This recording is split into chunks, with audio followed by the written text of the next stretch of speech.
কোরআন হচ্ছে সেই কিতাব যা দিয়ে মানুষকে আল্লাহ তাআলা বুঝাইছে। এখন আমাদের ইয়াং জেনারেশন, নতুন প্রজন্ম যারা ডিজিটাল বোঝে খুব ভালো, নতুন প্রজন্ম কম্পিউটার বোঝে, ডিজিটাল বোঝে, অ্যানালগ বোঝে, সব বোঝে।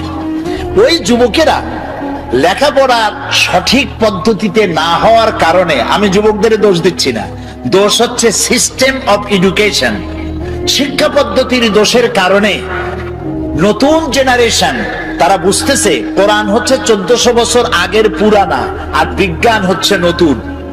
বিজ্ঞান হচ্ছে কোরআনের চাইতে শ্রেষ্ঠ, বিজ্ঞান সবকিছু দিয়েছে, কোরআন তো কিছুই দেয় নাই, এই চিন্তা করতেছে যুবকেরা, ওরা বোঝে না সেই জন্য। কিন্তু আজ থেকে 1400 বছর আগে এই কোরআন নাজিল হয়েছে। বর্তমান বিজ্ঞান পরিশ্রম করে, মেধা খরচ করে, তারপরে অর্থ খরচ করে যেসব বিষয় এখন আবিষ্কার করছে, এ সব কিছু আল্লাহ রাব্বুল আলামিন 1400 বছর আগে এ কোরআনে বলে রেখেছে।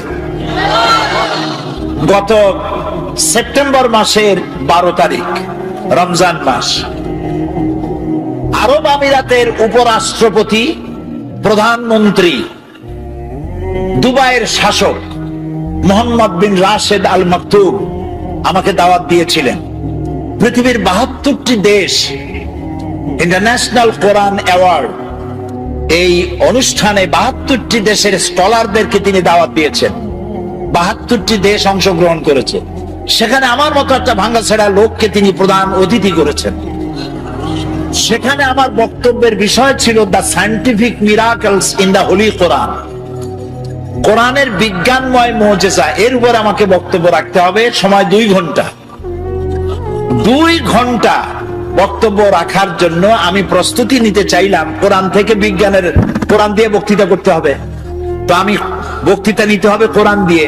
এ কোরআন তো ওয়াজের সবচেয়ে বড় কিতাব, আমরা বুঝি না, সেই জন্য কিসসা কাহিনী ছাড়া ওয়াজই হয় না। একদিন নবী মুস্তাফায় রাস্তা দিয়ে হাইটে যায়, হরিণ একটা বাধা ছিল গাছেরই তলায়, পড়েন সাল্লাল্লাহ।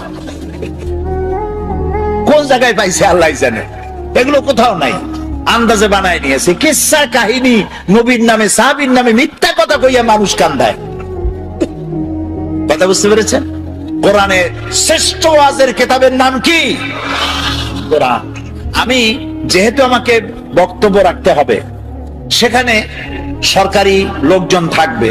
সেই মাহফিলে প্রিসাইড করেছেন অ্যাটর্নি অফ ল ইব্রাহিম দুমেলহা, তিনি প্রিসাইড করলেন। আরবরা উপস্থিত ছিলেন এবং উপস্থিতির সংখ্যা ছিল বিশাল। ওরা পত্রিকায় লিখেছে আরব আমিরাতের শ্রেষ্ঠ, সব থেকে বড় জমায়েত হয়েছে এটা। টিভি চ্যানেলগুলি লাইভ প্রচার করেছে। আমি আগের থেকে প্রস্তুতি নিলাম যে বিজ্ঞানের উপরে আলোচনা করতে গিয়ে কোরআনের আয়াত কতগুলি পাওয়া যায়, খুঁজতে থাকলাম। অন্তত আমার খোঁজে, আমি তো ছোট মানুষ, কোরআন অত বুঝি না। লোকেরা কয় মুফাসসিরে কোরআন, আসলে তো কোরআনের তালিব ইলম, আমি কোরআনের ছাত্র। খুঁজতে খুঁজতে পেলাম বিজ্ঞানের সমর্থক, বিজ্ঞানের তথ্যসূত্র পাওয়া যায় এমন আয়াতের সংখ্যা অন্তত 1000-এর কাছে চলে যাবে। এই যে চাঁদ, পূর্ণিমার দিন আমরা চাঁদ দেখি, পূর্ণিমার রাতে চাঁদ দেখেন না? এই চাঁদ আলো দেয়। আজ থেকে 100 বছর আগে মানুষের ধারণা ছিল চাঁদ নিজেই আলো দেয়। আর ছোটবেলায় দাদা, নানা, নানি তারা বলতো, দাদু মনে বুঝছো? বলে কি? ওই যে চাঁদে কালো কালো দেখা যায়, ওটা কি জানো? বলতাম না, জানি না তো। কয় ওটা হলো একটা গাছ। সুবহানাল্লাহ, চাঁদের মধ্যে গাছ। ছোটবেলায় চিন্তা করতাম, কয় যে শুধু গাছ না, ওখানে একটা বুড়ি আছে সুতা কাটে। তখন চিন্তা করতাম যে আরে এই বুড়ি এত কষ্ট করে সুতা কাটে, সারাদিন তো খায় কি? পরে কিন্তু ওই ধারণা আমাদের এখন আর নাই, ঠিক না? ভূমিকম্প সম্পর্কে প্রশ্ন করা হতো, ভূমিকম্প কি জানো? বলতাম না, জানি না তো। যে একটা গরুর 2টা শিঙের পৃথিবী, শিং যখন ব্যথা করে তখন এক শিং থেকে আর এক শিঙে যখন পাল্টায় তখন পৃথিবী কাঁপে ওঠে। চিন্তা করতাম, ওরে বাবা, গরুটা কত বড়, শিংটা কত মোটা। এখন কি তাই বিশ্বাস করি? করি না। আজ থেকে 100 বছর আগে ছিল চাঁদ নিজে আলো দেয়। কিন্তু পরবর্তী সময় বিজ্ঞানীরা আবিষ্কার করলো যে না, চাঁদ আলো যেটা দেয় ওটা ধার করা আলো, ওর নিজের আলো নাই। এ কথা বিজ্ঞান আবিষ্কার করলো এই শখানেক বছর হলো। কিন্তু বিজ্ঞান জানলো 100 বছর আগে, আর তার 1300 বছর আগে জেনেছেন মুহাম্মদুর রাসূলুল্লাহ সাল্লাল্লাহু আলাইহি ওয়াসাল্লাম। এই কোরআনে সূর্যকে বলা হয়েছে শামসুন। কোরআনে সূর্যকে কি বলা হয়েছে? শামসুন, সিরাজুন, ওয়াহাজুন, দিয়াউন। এর অর্থ কি? সিরাজ, শামস, দিয়া, এক একটার এক একটা অর্থ আছে। কোনটার অর্থ হচ্ছে প্রদীপ্ত প্রজ্জ্বল, কোনটার অর্থ হলো উত্তাপ সৃষ্টিকারী, আলো বিকিরণকারী। এটা হলো সূর্য। আর চাঁদের কথা যখন আল্লাহ বলেছেন তখন বলেছেন কামারান মুনিরা। কামার মানে চাঁদ, মুনিরা মানে আলোক প্রাপ্ত। যে চাঁদ আলো পায়া আলো বিকিরণ করে ওইটার নাম হলো চাঁদ। সুবহানাল্লাহ। তাহলে চাঁদের যে নিজের আলো নাই, এই কথা বিজ্ঞান বোঝার আগে বুঝছে কে? বলেন মুহাম্মদ রাসূলুল্লাহ সাল্লাল্লাহু আলাইহি ওয়াসাল্লাম। বিজ্ঞানীরা মনে করেছিল, এই যে অনেকে বলে, যুবকরা বলে, সুশীলরা বলে, সুশীল বুদ্ধিজীবী, বুদ্ধির ঠেলা, there is no God, আল্লাহ নেই। আমি জানি না কত বোতল খাইলে পরে এই কথা বলতে পারে যে আল্লাহ নাই। আরে বেটা, তুই হইছিস কেমনে? এই পৃথিবী এমনি এমনি হইছে? এই মাইকটা এমনি এমনি হইছে? এই সামান্য ফ্রিজটা এমনি এমনি হইছে? কেউ তো বানাইছে। তো মাইকটা, সাইকেলটা, জুতাটা সবটা বানাইতে কেউরে লাগলো, আর তোমারে বানাইতে কেউরে লাগে নাই, এমনি এমনি হইছে। আল্লাহ রহম করুক, বলেন আমিন। তো ওরা বলে যে there is no God, স্রষ্টা বলতে কেউ নেই। তো কি হয়েছে? তো এমনি এমনি হয়েছে সব। এরপরে বিজ্ঞানীরা দেখলো যে চাঁদ হলো পৃথিবীর সব থেকে, নবী করিম সাল্লাল্লাহু আলাইহি ওয়াসাল্লামকে বিশ্বাস করতে চায় না, কোরআনকে বিশ্বাস করতে চায় না, বলে যে আমাদের বিজ্ঞানীরা তো চাঁদে গেছে। আরে মুহাম্মদ সাল্লাল্লাহু আলাইহি ওয়াসাল্লাম কদ্দুর গেছে? উনি তো আর চাঁদে যাইতে পারে নাই, কাজে বিজ্ঞানীদের গুরুত্বই বেশি। আমি বলি ভাই, চাঁদ হলো পৃথিবীর সব থেকে নিকটতম উপগ্রহ। চাঁদ হলো পৃথিবীর মাটি থেকে 2,32,000 মাইল দূরে। এটা একটা উপগ্রহ, পৃথিবীর চাইতে ছোট বা বড়। কিন্তু সূর্য হচ্ছে পৃথিবীর মাটি থেকে 9,30,00,000 মাইল দূরে, ঠিক না? আর ওই সূর্যটা হলো পৃথিবী থেকে 13 লক্ষ গুণ বড়। বিজ্ঞানীরা মনে করলো এটাই বুঝি শেষ, কিন্তু না, সেটাই শেষ না। দেখা গেল সূর্যের চাইতে বড় আছে, কি আছে? সূর্যের চাইতে আছে বড় আছে তারকা, গ্যালাক্সি। গ্যালাক্সির ভিতরে এমন এমন তারকা আছে, যে তারকা খুব মন খারাপ, মন খুলে শুনুন, যেই সূর্যটা পৃথিবীর চাইতে 13 লক্ষ গুণ বড়, এরকম 2.5 থেকে 3 কোটি সূর্য খাইয়া হজম করতে পারে এরকম হাজার হাজার অসংখ্য তারকা আল্লাহ তাআলা আকাশে সৃষ্টি করে রেখেছে। বিজ্ঞানীরা মনে করলো এই তারাই তাহলে বড়, কিন্তু পরবর্তী সময় আবিষ্কার হলো না, তারাই বড় না, ওর থেকে বড় আছে। ওর থেকে বড় কি? ওর থেকে বড় হলো ব্ল্যাক হোল। ব্ল্যাক হোল হচ্ছে অন্ধকার কূপ। এই অন্ধকার কূপটা এত বড় কূপ যে তারায় 2.5 থেকে 3 কোটি সূর্য খাইয়া হজম করতে পারে। সেই তারা ঘুরতে ঘুরতে যদি ব্ল্যাক হোলের রেঞ্জের মধ্যে এসে যায়, তাহলে এই ব্ল্যাক হোল আপনি যেমন চকলেট চুষে শেষ করে ফেলেন, তার থেকে দ্রুত সময়ের ভেতরে ওই তারা চুষে শেষ করে ফেলে দেয়। এই কথা বিজ্ঞান জানলো সেদিন। আর আল্লাহ রাব্বুল আলামিন বিজ্ঞান জানার 1300 বছর আগে আল্লাহ রাব্বুল আলামিন বলছেন, ফালা উকসিমু বিন নুজুম। সেই তারকাসমূহের শপথ, সেই তারকাসমূহের শপথ করি, যেই তারকাসমূহ নিপতিত হয় যেখানে। ফালা উকসিমু বিমাওয়াকিন নুজুম, তারকাসমূহ নিপতিত হয় যে জায়গায়, সেই জায়গার শপথ করি। তো তারকাসমূহ নিপতিত হয় কোথায়? ব্ল্যাক হোলের মধ্যে। সেই কথা আল্লাহ তাআলা 1400 বছর আগে বলে রেখেছেন কোরআন শরীফে। এই যে আপনার আমার একটা শরীর, একটা বডি আছে না? কেমনে হয়েছে এই বডিটা? আল্লাহ রাব্বুল আলামিন বলেন, এই কোরআনের মধ্যে বলেছেন, ইন্না খালাকনাকুম মিন তুরাবিন সুম্মা মিন নুতফাতিন সুম্মা মিন আলাকাতিন সুম্মা মিন মুদগা। তোমাকে মাটির, নিষ্প্রাণ মাটি দিয়ে সৃষ্টি করা হয়েছে, এর থেকে নুতফা হয়েছে, মায়ের পেটে চলে গিয়েছে। এখন বিজ্ঞানীরা, ভ্রূণ তত্ত্ববিদরা বলেন, ভ্রূণ তত্ত্ববিদ তারা বলেন ভ্রূণ থাকে মায়ের পেটে 3টা পর্দার আড়ালে। এখন বলতেছে, আর কোরআন বলতেছে ফি জুলুমাতিন সালাস, 3টা পর্দার আড়ালে মায়ের পেটে সন্তান থাকে, ফি কারারিম মাকিন, একটা সুরক্ষিত জায়গার ভিতরে আমি এটাকে রেখে দেই। আলাকা সুম্মা মিন নুতফাতিন সুম্মা মিন আলাকা, আলাকা মুআল্লাক থেকে। বিজ্ঞানীরা এখন আবিষ্কার করেছে যেটা মায়ের পেটের মধ্যে যে জরায়ু আছে, বাচ্চা থলি যেখানে বাচ্চাটা থাকে, ওইখানে আলাকা, এটা ঝুলন্ত অবস্থায় সেটকে থাকে, লাগিয়ে থাকে, মিশে থাকে। ওরা এখন বলতেছে, কিন্তু আল্লাহ বলেছেন 1400 বছর আগে। তারপরে আল্লাহ কি বলছেন, এটাকে আমি গোশতপিণ্ড বানাই, ফাকাসাউনাল ইযামা লাহমা, এই গোশতগুলিকে কচি কচি কতগুলি হাড্ডি দিয়া বডি ফরমেশন করে তার উপরে গোশত দেই, তার উপরে লাহাম দেই, চামড়া দেই, এরপরে একটা মানুষের আকৃতি ফি আইয়ি সূরাতিন মা শা রাক্কাবাক, রাক্কাবা ইউরাক্কিবু তারকিবান, একটার পর একটা জোড়া দিয়া আমি তোমাকে তৈরি করেছি। দেখো তো জোড়া কতগুলা, হাতের আঙ্গুল থেকে শুরু করে বাহু পর্যন্ত কয়টা জোড়া। খালি কিলাকিলি করছেন, জোড়া কয়টা গুনিয়া দেখেন নাই? 6টা জোড়া। আঙ্গুলের মাথা থেকে শুরু করে বাহু পর্যন্ত 6টা জোড়া। এই 6টা জোড়া যদি না থাকতো তাহলে কি হতো? ধরেন একটা জোড়া বাদ দিলাম, কোনোই তো জোড়া নাই, কারো কবজা নাই। কি বলে সাতক্ষীরায় কি কয়, দরজায় কি লাগায়? কবজা বলেন তো। এইখানে কবজা নাই, এখানে যদি কবজাটা না হতো এটা কি হইতো? এটা হাত হইতো না, হইতো লাঠি।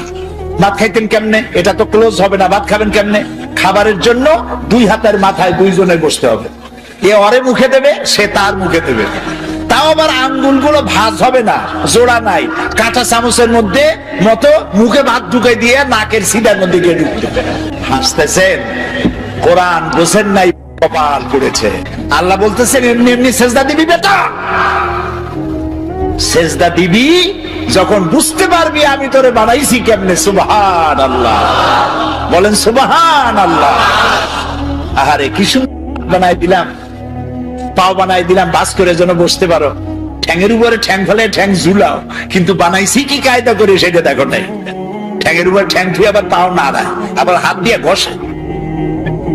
কপাল পোড়া কোথায় দিলেন, দিলেন।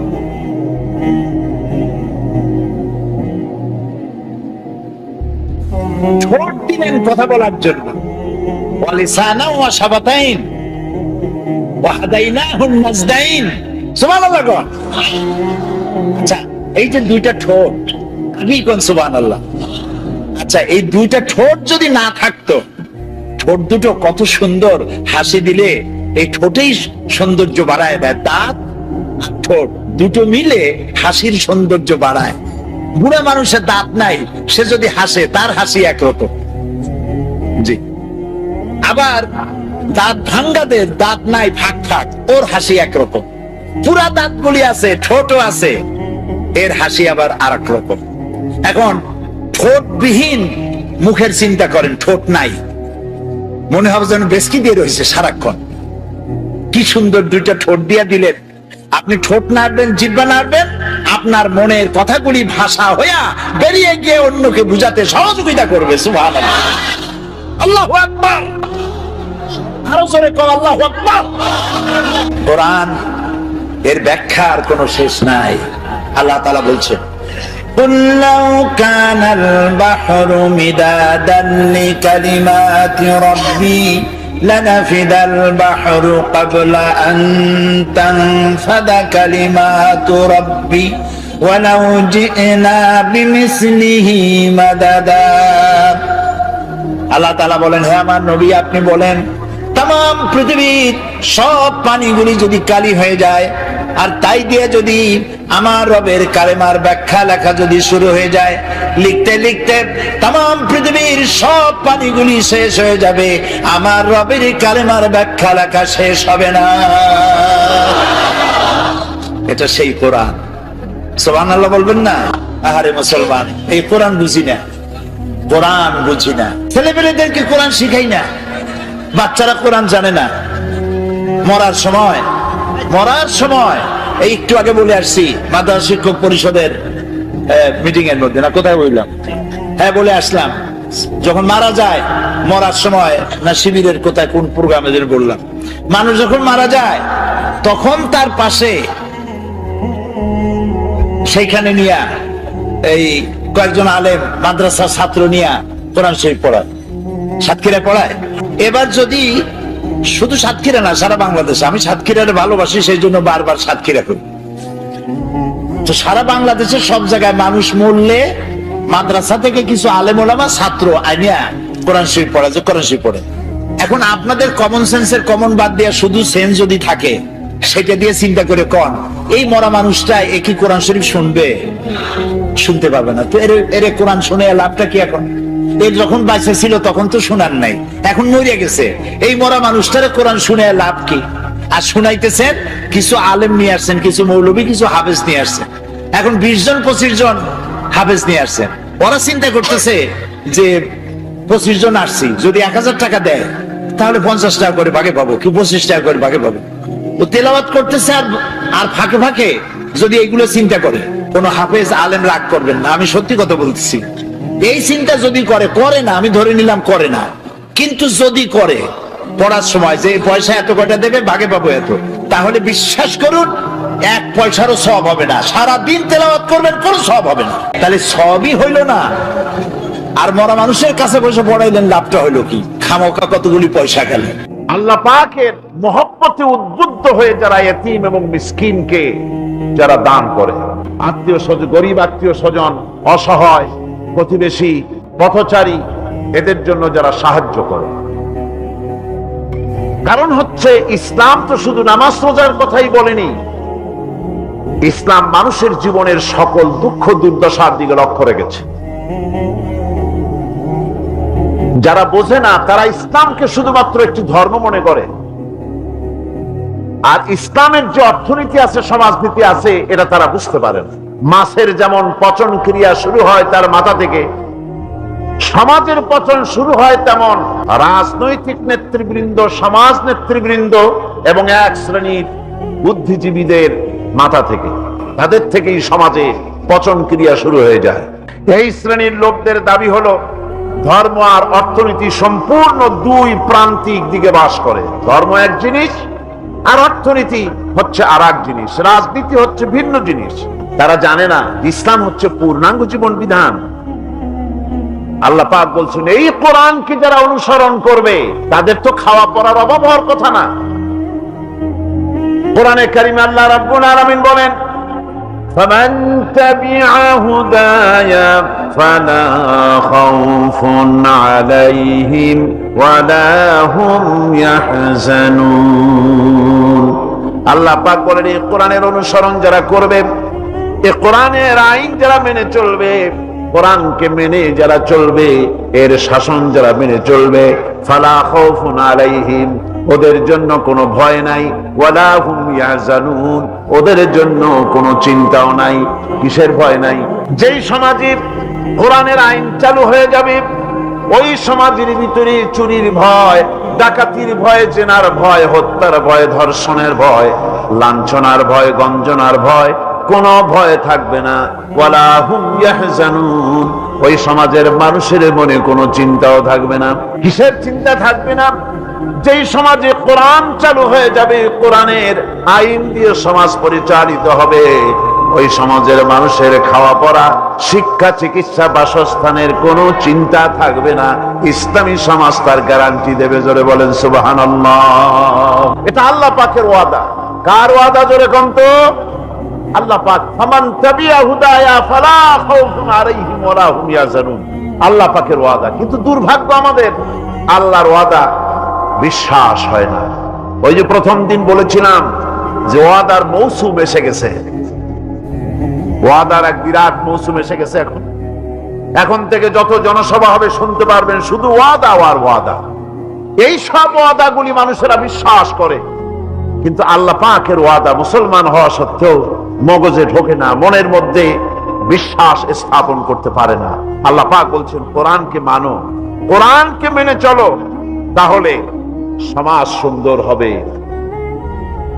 ভয় থাকবে না, চিন্তা থাকবে না।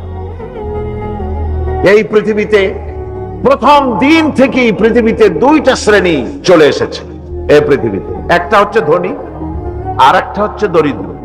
ধনী আর গরিব আবহমান কাল থেকে এই দুই শ্রেণী চলে আসছে। আদিকাল থেকেই মানুষ এই দুই শ্রেণীর ভিতরে সমতা সৃষ্টির জন্য প্রচেষ্টা চালিয়েছে। দার্শনিকরা চালিয়েছে, বিজ্ঞানীরা চালিয়েছে, এবং এক একজন এক এক ধরনের মতবাদ দিয়ে এই দুই প্রান্তিক অবস্থা থেকে একই সমান্তরালে আনার জন্য চেষ্টা আর কম করেনি। পুঁজিবাদের হাত থেকে রক্ষা পাওয়ার জন্য সমাজতন্ত্র তৈরি হলো, কমিউনিজম তৈরি হলো। অবস্থা তারা দেখতে পেল সর্বনাশ। আগে তো ছিলাম চোরের বাড়ির সামনে, সব চুরি হয়ে যেত, এখন তো ডাকাতের ঘাটে সেই নৌকা লাগালাম, এখন তো জানো যাবে। সেজন্য সমাজতন্ত্র পৃথিবীকে কিচ্ছু দিতে না পেরে নিজের দেশেই আত্মহত্যা করলো। এরপরে আবার বাঁচার জন্য মুক্ত বাজার অর্থনীতির নামে সমাজতন্ত্রীরা আবার সেই পুঁজিবাদের দিকে অগ্রসর হওয়ার চেষ্টা চালাচ্ছে। পৃথিবী সাক্ষী, দুনিয়া সাক্ষী, মানুষের তৈরি করা মতবাদ দিয়া পৃথিবীতে কোথাও স্থায়ী কোনো শান্তি আসে নাই। এ কথাটা কি মিথ্যা না সত্য?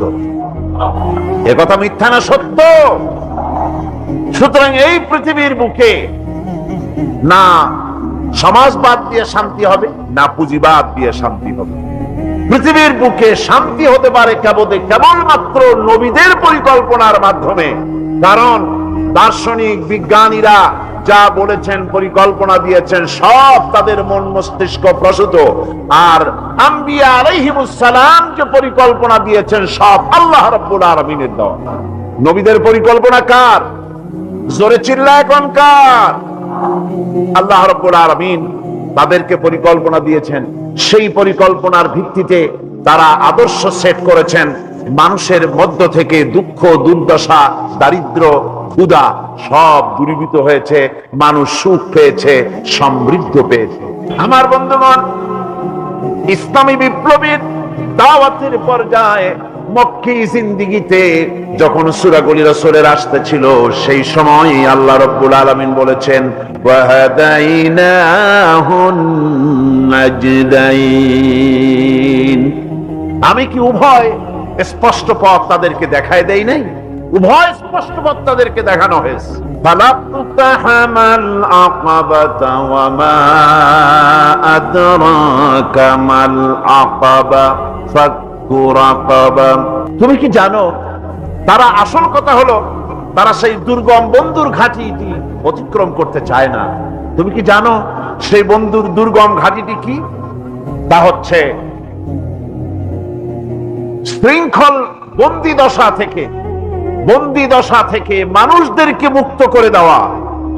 আর আও ইতআমুন ফি ইয়াউমিন যী মাসগাবা ইয়াতীমান যা মাকরাবা আও মিসকিনান যা মাতরাবা। উপবাসের দিনে নিকটবর্তী এতিম দুঃখীকে খেতে দেওয়া, আর ধুলামলিন মিসকিন যারা আছে তাদেরকে খেতে দেওয়া। যাদের পেটে খাবার নাই, ক্ষুধার দিনে খুঁজে খুঁজে তাদেরকে খাবার দেওয়া। এই সমস্ত কাজ যারা করবে, আল্লাহ রাব্বুল আলামিন তাদের সম্পর্কে বলেছেন উলাইকা আসহাবুল মাইমানা। কিয়ামতের দিন এদের ডান হাতে আল্লাহ রাব্বুল আলামিন আমলনামা দান করবেন। জোরে কোন সুবহানাল্লাহ। আমলনামা বেঈমান যারা তাদের হাতে আসবে, তাদের কোন হাতে আসবে? বাম হাতে। আর আমলনামা ডান হাতে আসবে কাদের? এই সমস্ত লোকদের যারা এতিমকে মিসকিনকে যারা খেতে দিয়েছে, আর খেতে দিয়ে এতিম মিসকিনদেরকে খেতে দিয়ে তারপরে এর দ্বারা তাদেরকে কোনো খোঁটা দেয় নাই, তাদেরকে কেন খাওয়াইস? কোরআনে কারীম বলছে وَيُطْعِمُونَ الطَّعَامَ عَلَى حُبِّهِ مِسْكِينًا وَيَتِيمًا وَأَسِيرًا।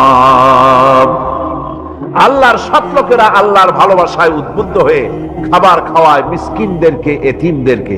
আর তারা বলে ইন্নামা নুতঈমুকুম লিওয়াজহিল্লাহি লা নুরিদু মিনকুম জাযাআন ওয়ালা শুকুরা। আমরা যে তোমাদের খাইতে দিলাম, এ খাওয়াচ্ছি শুধুমাত্র আল্লাহকে খুশি করার জন্য। কারে খুশি করার জন্য? আল্লাহরে খুশি করার জন্য। এই খাবারের ব্যাপারে তোমাদের কাছ থেকে কোনো কৃতজ্ঞতা চাই না, যেটা করি সেটা আল্লাহর জন্যই করি, আল্লাহকে খুশি করার জন্য। সুতরাং না কৃতজ্ঞতা চাই, না এর দ্বারা কোনো বিনিময় চাই। আল্লাহ রাব্বুল আলামিন এতিমের মাল সম্পদ আত্মসাৎ করার ব্যাপারে কঠোরভাবে নিষেধ ঘোষণা করেছেন। এতিমের মাল সম্পদ যেন আত্মসাৎ করো না। কোরআনে কারিমে স্পষ্ট ভাষায় বলা হয়েছে ওয়াতুল ইয়াতামা আমওয়ালাহুম ওয়ালা তাবাদদালুল খাবিসা বিত-তাইয়্যিব। এতিমের মাল ধন সম্পত্তি যথাযথভাবে তাদের হাতে ফিরিয়ে দাও। ওয়ালা তাবাদদালুল খাবিসা বিত-তাইয়্যিব, আর তাদের ভালো মালগুলি তোমার খারাপ মাল দিয়া বদলাইয়া দিও না। ওয়ালা তাকুলু আমওয়ালাহুম ইলা আমওয়ালিকুম ইন্নাহু কানা হুবান কাবীরা। আর তাদের সম্পদ তোমাদের সম্পদের সাথে যেন মিশাইয়া হজম করে ফেলে দিও না। এটা অত্যন্ত মস্ত বড় গুনাহ। এ কাজ তোমরা করবে না। এতিমের ধন সম্পত্তি সাধারণত মামা এবং চাচাদের হাতে থাকে, ঠিক কিনা? এতিমের সম্পদ থাকে তাদের কাছে, মামা আর চাচাদের কাছেই বেশিরভাগ থাকে। এতিম তো ছোট্ট মানুষ, বড় হতে সময় লাগে। এই ফাঁকে তার ভালো মালগুলি নিয়ে তার বদলে নিজের পচা মাল রেখে দেয়, অথবা তার ভালো সম্পত্তিটা নিজের সম্পত্তির সাথে মিলাইয়া একাকার করে ফেলে দেয়। আল্লাহ রাব্বুল আলামিন কঠোর ভাবে নিষেধ করেছেন, খবরদার এই কাজটি করবে না। যারা এমন কাজ করে, এতিমের মাল যারা নষ্ট করে, এতিমের মাল যারা খায়, তাদের সম্পর্কে আল্লাহ পাক বলছেন ইন্নাল্লাযীনা ইয়াকুলুনা আমওয়ালাল ইয়াতামা যুলমান ইন্নামা ইয়াকুলুনা ফি বুতুনিহিম নারা ওয়া সায়াসলাউনা সাঈরা। অন্যায়ভাবে এতিমের মাল যারা ভক্ষণ করে, তারা তো এতিমের মাল খায় না, বরং পেটের মধ্যে তারা আগুন ঢুকায়। পেটের মধ্যে কি ঢুকায়? ওয়া সায়াসলাউনা সাঈরা। আর অচিরেই এদেরকে জাহান্নামে নিক্ষেপ করা হবে। কোথায় নিক্ষেপ করা হবে? জাহান্নামে। যারা এতিমের মালকে ভক্ষণ করে, এতিমের মাল নষ্ট করে, এতিমের হক নষ্ট করে, তাদের জায়গা জাহান্নাম। আর এতিমের মাল যারা খায়, তারা যেন আগুন খায়। কি খায়? এতিমের ধন সম্পদ হজমকারীদের ব্যাপারে তাদের যে বিরাট হীনমন্যতা কাজ করে। এজন্য আল্লাহ পাক বলতেছেন কাল্লা বাল্লা তুকরিমুনাল ইয়াতীম। না, কখনোই নয়। আসল ব্যাপার হচ্ছে তোমরা হীনমন্যতার কারণে এতিমকে সম্মান দাও না, এতিমকে মর্যাদা দাও না। ওয়ালা তাহাব্বুনা আলা তাআমিল মিসকিন। আর মিসকিনদেরকে তোমরা পরস্পরকে খেতে দেওয়ার জন্য তোমরা উৎসাহিত করো না। নিজেরাও খাও না, অন্যদেরকেও সে পথে উৎসাহিত করো না। এই যে কাজগুলি তোমরা করে, তো মস্ত বড় অপরাধ। আল্লাহ রাব্বুল আলামিন এতিমের মাল সম্পর্কে আরো বলছেন ওয়ালা তাকরাবু মালাল ইয়াতীম ইল্লা বিল্লাতী হিয়া আহসান হাত্তা ইয়াবলুগা আশুদ্দাহু আল্লাহ পাক বলছেন এতিমের মালের নিকটবর্তীও হবে না যতক্ষণ পর্যন্ত তারা যৌবন প্রাপ্ত না হয়, বুদ্ধি শুদ্ধি না আসে, ততক্ষণ পর্যন্ত এতিমের মালের কাছে যাবে না। হ্যাঁ যাবে, মালটাকে রক্ষণ করার জন্য, রক্ষণাবেক্ষণ করার জন্য, মালগুলি খাওয়ার জন্য না। এতিমদের ব্যাপারে আল্লাহ পাক এভাবে সতর্ক করেছেন। মানুষ যখন, বাচ্চাগুলি যখন এতিম হয়ে যায়, বাচ্চা বেঁচে থাকতে, বাচ্চার বাপ মা বেঁচে থাকতে বাচ্চারে কোলে নেয়। দেখবেন বড় লোকের ছেলে দেখতে ভালো দেখা যাচ্ছে না, নাকে ময়লা তাতে ময়লা, তারপরেও বড় লোক, সেই জন্য বাচ্চাটারে কোলে নেয়, ইচ্ছা করে না, তারপরেও তারে খুশি করার জন্য কোলে নেয়। করে না কিরকম? এরকম করে। বাপ মা বেঁচে আছে তখন চাচাতে মামুতে ভাগ্নাকে ভাতিজাকে আদর করে কোলে নেয়, ঘাড়ে নেয়, চুমা খায়। আর যখন বাপ মা মরে গেল, বাপ যখন মারা গেল, এই ছোট্ট বাচ্চাটি চাচার দিকে ফেলফাল করে তাকায়, মায়ের দিকে তার মামার দিকে ফেলফাল করে তাকায়, একটি বারের জন্য কোলে নিয়ে তখন আর আদর করে না। মনের মধ্যে তখন দুর্বিসন্ধি থাকে, এই বাচ্চা মরুক অথবা তার সম্পদ যা আছে সম্পদগুলিকে লুটপাট করে নেয়। দেখেন এবার মিলান কথার সাথে আল্লাহ পাক, লাইসাল বিররা আন তুওয়াল্লু ওয়াজুহাকুম কিবালাল মাশরিকি ওয়াল মাগরিব। পূর্ব পশ্চিমে কত মাথা ঘুরালে, কত সেজদা দিলে, এটাই কিন্তু পুণ্যবান হওয়ার জন্য বড় কথা নয়, বরং সত্যই হলো আগে যা বলেছি সেগুলি। আর শর্ত হলো এতিম মিসকিনদেরকে, বিধবাদেরকে, অসহায়দেরকে সাহায্য করতে হবে। এগুলি করলে তাহলে তুমি মুমিন বলে প্রমাণিত হবে, তুমি সব ব্যক্তি ভালো মানুষ, নেককার, পুণ্যবান বলে আল্লাহ পাকের দরবারে তুমি প্রমাণিত হবে। আল্লাহ পাক বলছেন ওয়াকামাস সালাতা ওয়া আতাজ যাকাত।